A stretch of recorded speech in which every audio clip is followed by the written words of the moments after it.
Bonjour à tous, il est 7 heures et bienvenue dans Bonjour Omerta. Ce matin, je reçois le criminologue Xavier Rahofer, qui a également écrit un livre sur l'affaire Epstein, et c'est ce dont nous allons parler ce matin en réaction aux dernières révélations sur l'affaire et ce qu'elle implique pour les personnalités concernées. L'honneur, le bon sens, l'intérêt supérieur de la patrie commandent à tous les Français libres de continuer le combat là où ils seront et comme ils pourront. Moi, général de Gaulle, j'entreprends ici, en Angleterre, cette tâche nationale. Alors Monsieur Rahofer, bonjour, merci beaucoup d'être avec nous ce matin. Bonjour à vous. Alors on se retrouve aujourd'hui pour faire un point sur l'évolution de l'affaire Epstein et analyser les enjeux de ces dernières révélations, car plus de 3 millions de pages, images et vidéos ont encore été rendues publiques récemment. Est-ce que pour commencer, vous pouvez dans un premier temps nous faire un point un peu général sur ces dernières révélations qui ont été faites, en quoi consistent-elles, et faire un petit point sur l'affaire parce qu'on est un peu perdu avec tout ce qui sort, en quoi consiste-t-elle réellement? C'est simple.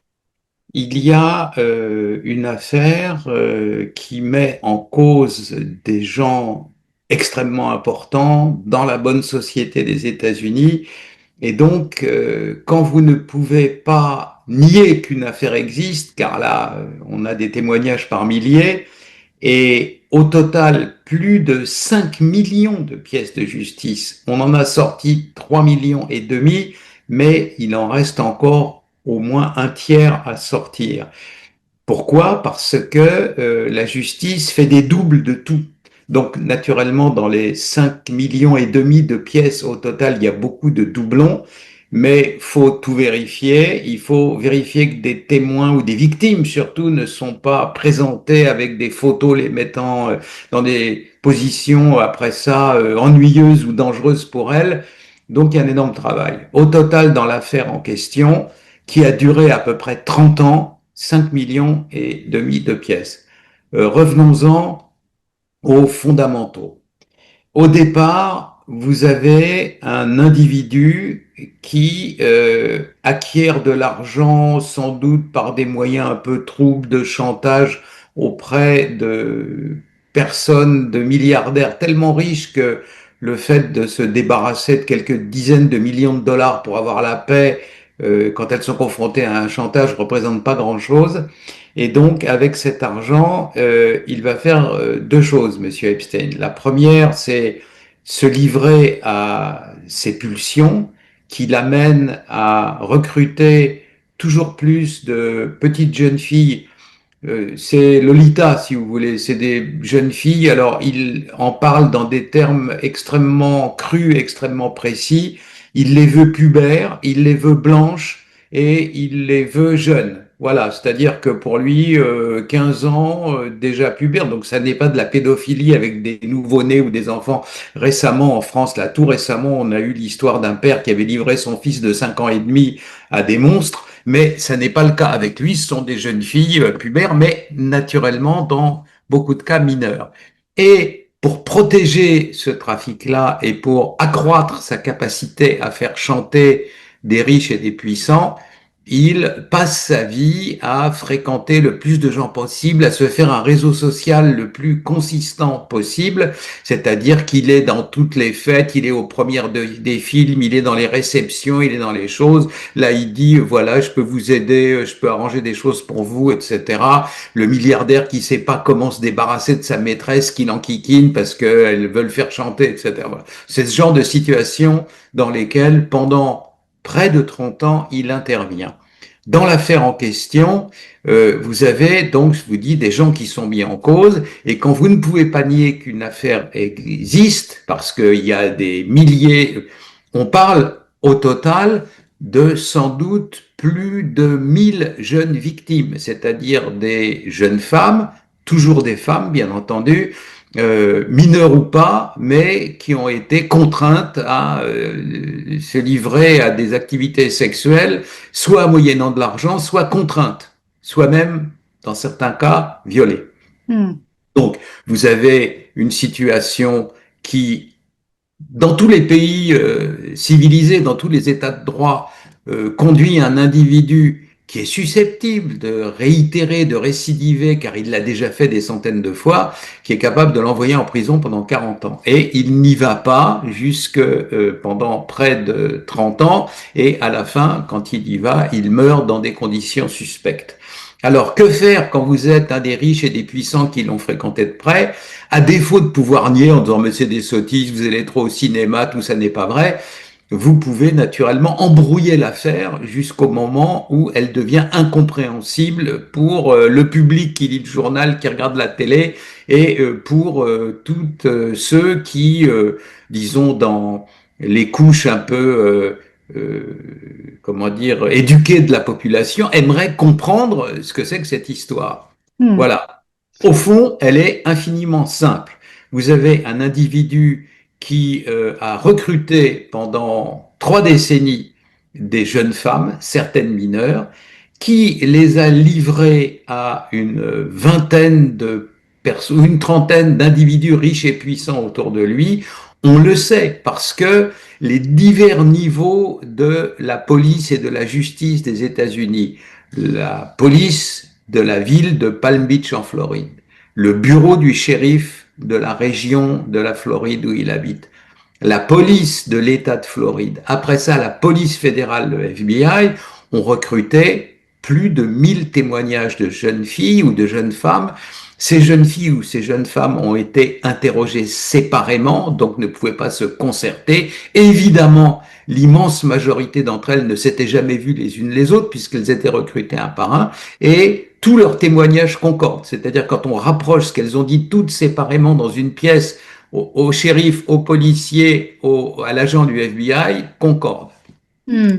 Les demandes de recrutement par des complices féminines de Monsieur Epstein, là, donc Ghislaine Maxwell ou d'autres.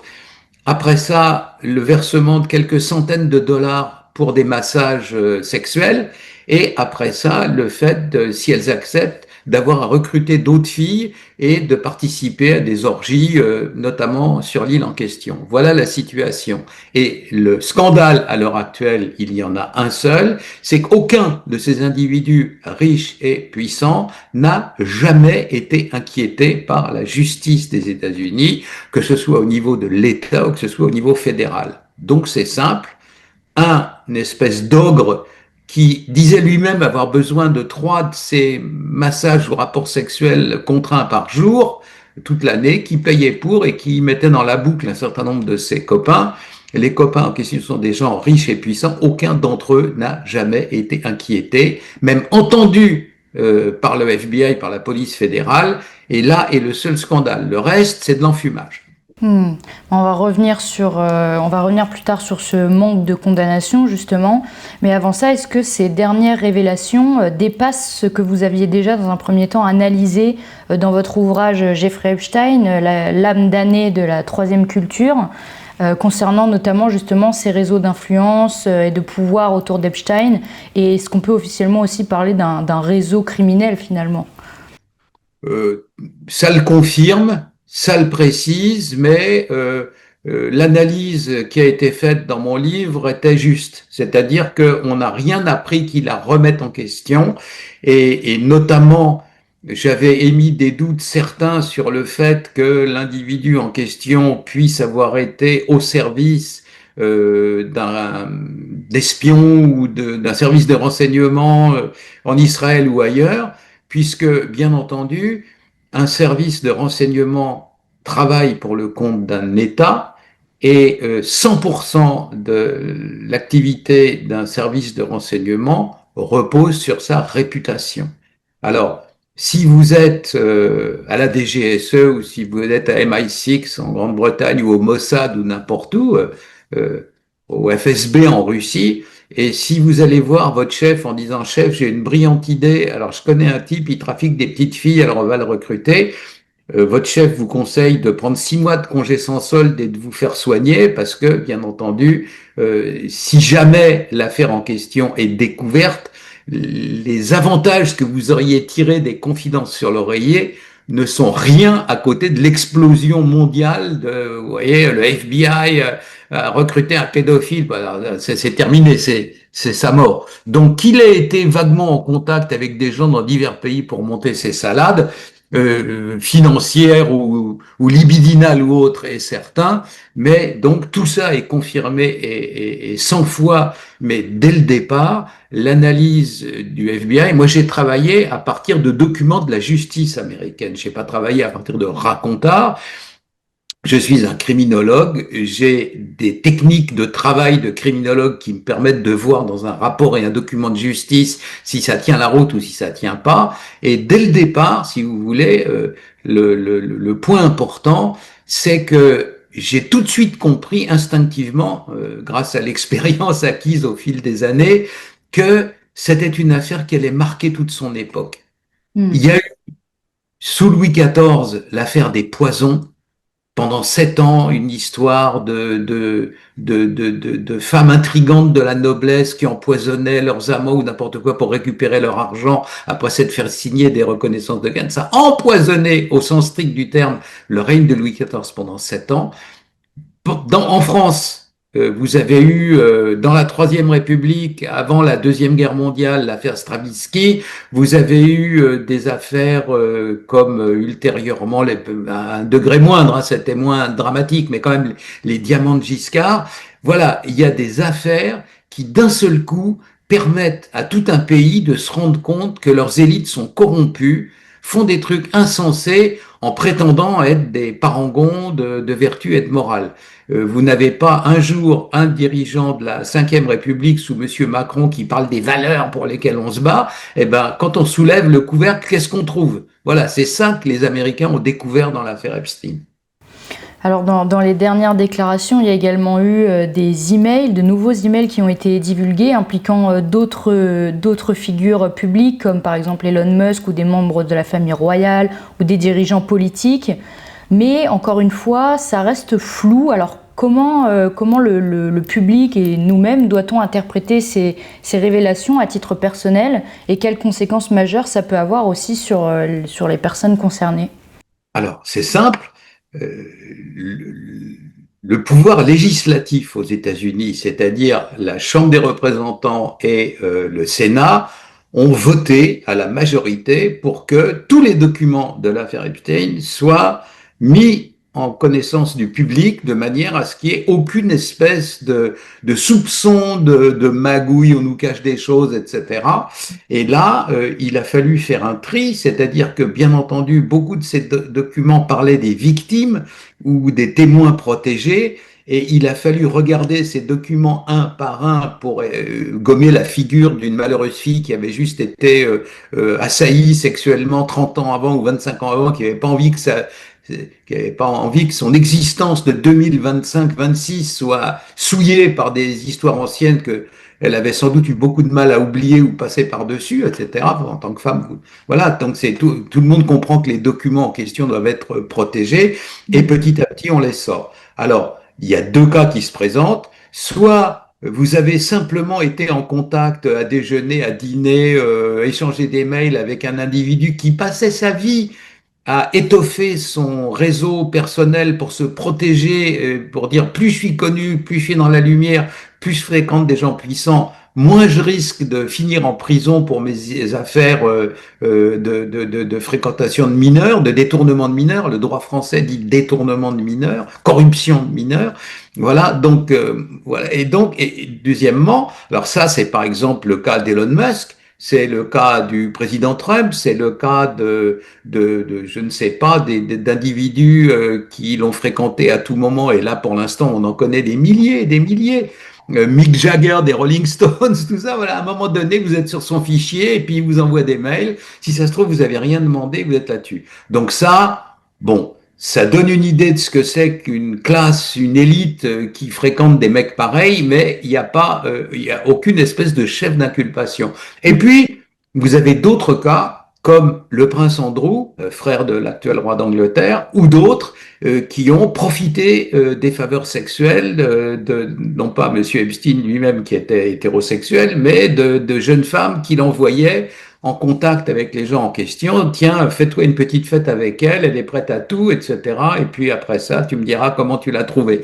Ce qui était le cas, sans doute, d'une trentaine d'individus riches et puissants.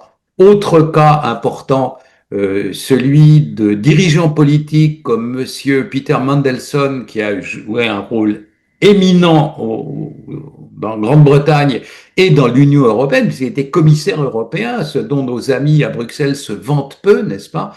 Et donc, vous avez le Peter Mandelson qui, lui, moi, vous comprenez, je suis homosexuel, je suis marié avec un homme, donc les histoires, si vous voulez, salaces de Monsieur Epstein avec des jeunes filles ne m'intéressent pas, ne me concernaient pas, mais il a, semble-t-il, et il y a des enquêtes à l'heure actuelle en cours là-dessus, livré à Monsieur Epstein des secrets sur des affaires financières, ce qui s'appelle des délits d'initié. Vous savez que quelque chose va arriver, vous partagez ça avec un ami, et l'ami, après ça, se fait un paquet de fric avec la nouvelle qu'il a eu à voir tout le monde.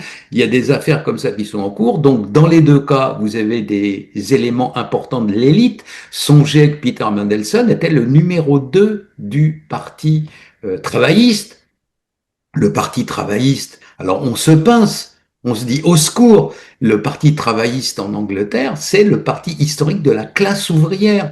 Et là, vous aviez des banquiers, des milliardaires vivant sur des îles enchanteresses et ne voyageant qu'en jet privé. Et parmi eux, ce représentant du parti de la classe ouvrière, Jack Lang aussi en France, membre du Parti socialiste. Alors voilà, les élites corrompues. Ces gens-là se sont laissés aspirer par le sommet, par le pognon qui y règne, etc. Et donc ce que la planète entière regarde de façon effarée, c'est qui sont ces types. Et naturellement, vous avez des dirigeants de partis politiques comme le Parti socialiste en France, comme l'entourage de M. Macron, où il n'y a pas que des petits saints, qui n'arrêtent pas de nous asséner des leçons de morale, qui nous disent c'est pas bien ce que vous faites. Ils font plus de politique, ils font de la morale. Vous êtes raciste, vous êtes ceci, vous êtes cela, alors que eux-mêmes sont à peu près perclus de tous les vices. Et quand on leur disait, ils disent populiste, etc. Bah oui, pardon, mais attendez, on n'est pas obligé de sortir avec des gamines de 14 ans et de les molester. Et voilà, c'est ça la situation. Donc, un cas grave dans l'entourage de M. Epstein, c'est ceux qui ont profité de faveurs sexuelles non consenties, ce qui s'appelle une agression sexuelle ou dans le pire des cas un viol, encore pire s'il s'agit de mineurs. Et par exemple, une des femmes qui a été livrée et qui l'a dit elle-même, elle a témoigné, elle a écrit un livre qui s'appelait Victoria Giuffre. Donc on se trouve à l'heure actuelle dans cette situation où on voit des gens qui simplement ont fréquenté un individu, et là il y en a des milliers, dans les 5,5 millions de pièces de justice, vous avez un individu qui a passé sa vie à se connecter au plus d'individus possible de la haute société pour échapper, comme je vous ai dit, à ce qui pouvait lui arriver de négatif du fait de son trafic sexuel. Et puis, deuxièmement, vous avez autour de lui une vingtaine ou une trentaine d'individus qui devraient être entendus par la justice et pour certains inculpés, si c'est possible. Parce que, bien entendu, il y a des limites. La justice a ses limites. On peut inculper quelqu'un d'agression sexuelle pendant X années après l'acte, et puis après ça, c'est forclos, quoi. Donc, peut-on encore le faire? Mais en tout cas, ces individus devraient être entendus par la justice et pour certains condamnés quand c'est possible. On a notamment le cas d'un des dirigeants d'un des plus grands fonds d'investissement au monde qui s'appelle Apollo Global Management. Le monsieur en question, qui s'appelle Léon Black, de son nom de famille, Black comme noir, Léon Black a donné en honoraire sur quelques années à monsieur Epstein 170 millions de dollars, soi-disant pour des conseils. Alors, il y a des consultants à New York, j'en connais, les honoraires les plus importants pour les plus prestigieux d'entre eux, c'est 2 ou 3 millions de dollars par an. Et ça, c'est quand vous permettez à quelqu'un d'augmenter sa fortune, bien entendu, de 10 fois plus. Alors, à ce moment-là, il vous donne des honoraires considérables. mais 170 millions de dollars, et vous avez cet individu qui, au même moment, et par une amusante coïncidence, avait une maîtresse dont il n'arrivait pas à se débarrasser, qui lui collait à la peau, etc. Et donc, il dit, bah oui, bah, monsieur Hansen, j'avais confiance, alors je l'ai payé. Alors, comme, ok, 170 millions de dollars, ça tient pas debout, et cet individu a été interrogé par des journalistes, mais jamais le FBI ne l'a interrogé sur le fait qu'il ait donné 170 millions de dollars. Pourquoi, au nom du ciel, à cet individu? Il y en a d'autres aussi, peut-être en tant que acheteuse. Vous connaissez la marque Victoria's Secret, des sous-vêtements féminins, etc. Ben, le fondateur de Victoria's Secret a aussi donné beaucoup d'argent à Monsieur Epstein, qui recrutait les jeunes filles, notamment en leur disant un jour je te ferai mannequin chez Victoria's Secret. Voilà. Donc c'était un élément d'appel, si vous voulez, c'était un appât. Voilà. Donc c'est des affaires comme ça. Et donc le problème essentiel, c'est le prince Andrew qui est accusé, vers lequel on pointe le doigt en disant lui, il m'a violé chez Madame Ghislaine Maxwell à Londres dans son appartement. Ces individus-là, la trentaine en question, doivent être entendus par la justice et ne doivent pas être balayés comme la poussière sous le tapis là, en disant circuler, il n'y a rien à voir. C'est ça le scandale, c'est le seul. Hmm. Mais vous avez également évoqué la protection des victimes. Alors on sait que ça a parfois été critiqué parce qu'il y a eu notamment des erreurs de rédaction ayant exposé des informations sensibles. Vous avez également évoqué le manque de condamnation de certaines personnes concernées.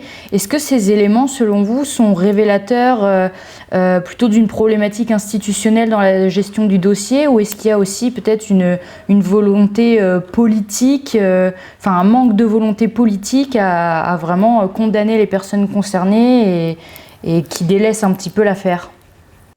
Alors, tout système judiciaire, tout appareil de justice, dans tout état de droit, est créé dès le départ institutionnellement pour ne pas pouvoir être manipulé par un seul individu ou un seul intérêt. C'est-à-dire que comme les gens tournent dans les bureaux, les magistrats changent de juridiction, etc., tout est fait pour que un individu corrompant un juge puisse pas assassiner quelqu'un et puisse s'en tirer tout propre parce qu'il a réussi à manipuler le système. C'est-à-dire que euh, il, que quelqu'un essaye de le faire, bien entendu, c'est humain, on peut dire, bah, je vais aller le voir, je vais lui parler, je vais lui proposer une Mercedes et tout ira bien après ça, mais naturellement, ça ne marche pas. Hein. Vous pouvez, dans ces cas-là, comment dire, avoir des tentatives, mais pas de réussite. C'est pas possible que ça marche. Problème important, la justice aux États-Unis est un bazar absolument innommable. C'est-à-dire qu'elle a tellement de niveaux entre la ville, entre l'État, entre le fédéral, et à chaque fois la possibilité d'avoir à faire des allers-retours, de contester ceci, de contester cela. Songez qu'en 2025, on trouvait encore des documents perdus du procès après la mort du président Kennedy, assassiné en 1963. Voilà. Donc, alors, il y a un bazar terrible. On en retrouve tous les jours. Il n'y a pas si longtemps que ça, au fin fond d'un État où il y avait une victime, on a eu simplement un type qui a trouvé une caisse en disant qu'est-ce que c'est que ça? Il y avait des papiers dedans, c'était des papiers de l'affaire Epstein.